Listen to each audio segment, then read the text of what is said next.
Hi everybody, Tammy here. Welcome to my channel. This is a tag that I'm doing that originated from a post in my Blythe Doll Buddies group over on Facebook. I believe Connie is the member that posted it.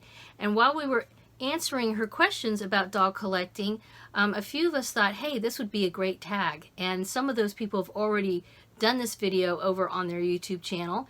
I'm talking about Amy Brink's channel and also The Dolls, the Witch, and the Wardrobe. Want to make sure I got that right.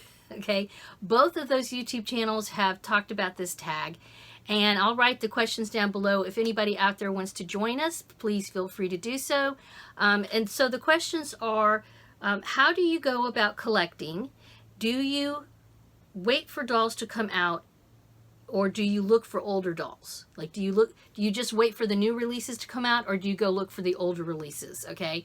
And this person wrote this because she is a fairly new Blythe collector, and she's feeling overwhelmed that there's just so many Blythe dolls. And I have to agree with her. There are a lot of Blythe dolls. New releases come out now almost every single month. And if you think about it, well, they started redoing the doll. You know, obviously the original Kenner dolls came out in 1972. Only a few were made. They weren't popular, yada yada. 2001, Junie Moon buys the rights. And actually it's CWC, but basically we all think of Junie Moon, buys the rights from Hasbro, who bought the rights from Kenner to make the doll. So in 2001, a smattering of dolls came out. If you want to see all the dolls that ever came out, a couple of good sources are the Doll Collector app, and also a website called dollyinsider.com. You can actually, on Dolly Insider, you can go there and they have like a list of all of them per year. They do on the app actually as well. So if you think about, it's 2024, in 2001 they came out, that's a lot of dolls. Okay, now back in 2001 they weren't cranking them out every single month like they are now, but yes, it can be overwhelming. There's a new doll every month, and it's hard not to want to buy every single one of them if you really appreciate Blythe dolls. And not all of us can afford to do that, nor do we have the room for that. And so how do you decide? How do you pick and choose what works for you? So for me, I do keep track of the new releases that come out.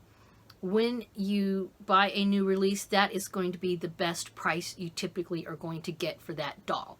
If you wait, the longer you wait, usually the more the doll's going to cost. Because, yeah, why is that, Tammy? I don't know. Because I guess there's fewer of them, okay?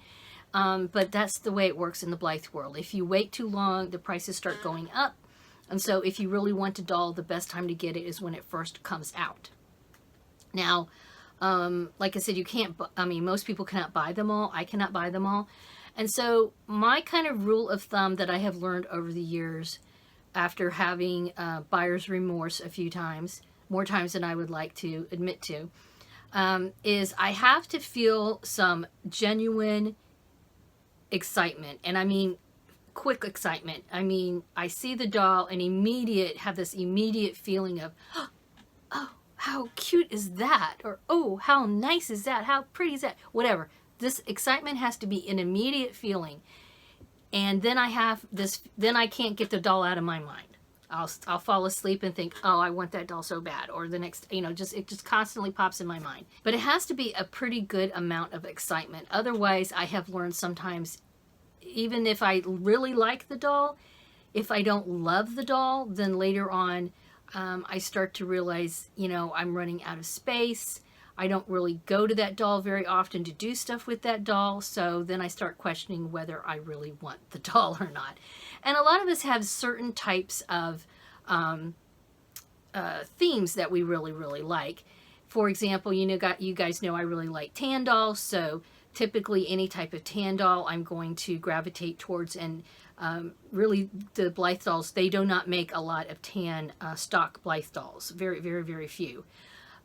Also, I really like the Maury Girl style, so I like that.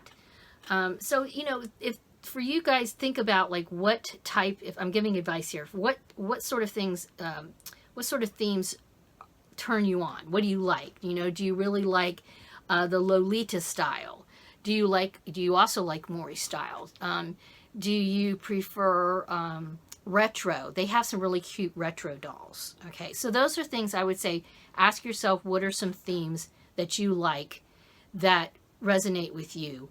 And then those are the types of dolls typically to kind of look for if you're looking to expand your collection.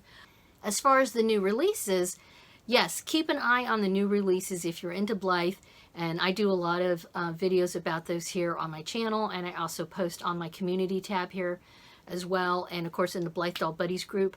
But the nice thing about buying a newer release is that that is the least expensive that doll's ever going to be typically. As the doll is out, the longer it's out, usually the prices go up. And so that's why you'll find older dolls that at one time maybe were, you know, pretty inexpensive. Like, for example, they had a line of, they called them Prima Dolly dolls. And the Prima Dolly dolls were typically had less stuff with them. They didn't have fancy outfits. They didn't have a lot of accessories. They were sort of supposed to be like a toned down version. And I believe those went for something like maybe $100. Yeah, they're not $100 now. Okay, they are not.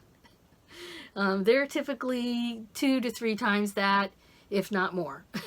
Okay, so yes, if that's, I would say for a new collector, if you're looking for something that's going to be a little bit price savvy, keep an eye on the new releases.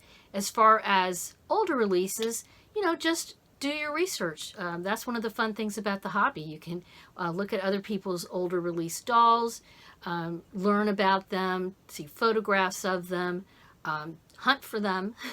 Okay. And when you see a doll that really speaks to you, and again, like I said, I always suggest having that really, you know, that immediate excitement. If I don't have that immediate excitement and then I still buy the doll later, then sometimes I have regretted it. Well, hopefully I have answered the tag. And thank you guys so much for stopping by to spend a little bit of dolly time with me. Even if you don't have a YouTube channel, I'd love for you to answer the questions down below in the comments here. Or you can pop over to the Blythe Doll Buddies group and just start a new discussion over there if you'd like to talk about either of these 2 tag questions. And if you do have a YouTube channel, please go ahead and feel free to do this whenever it works for you. No deadline. Okay, that's one thing I like about the tags. No deadline. Do it when it works for you. Or don't do it if it doesn't work for you. No big deal. No pressure. Okay, and as usual, please give this a thumbs up. Subscribe if you haven't already. Have a wonderful dolly day. Bye-bye.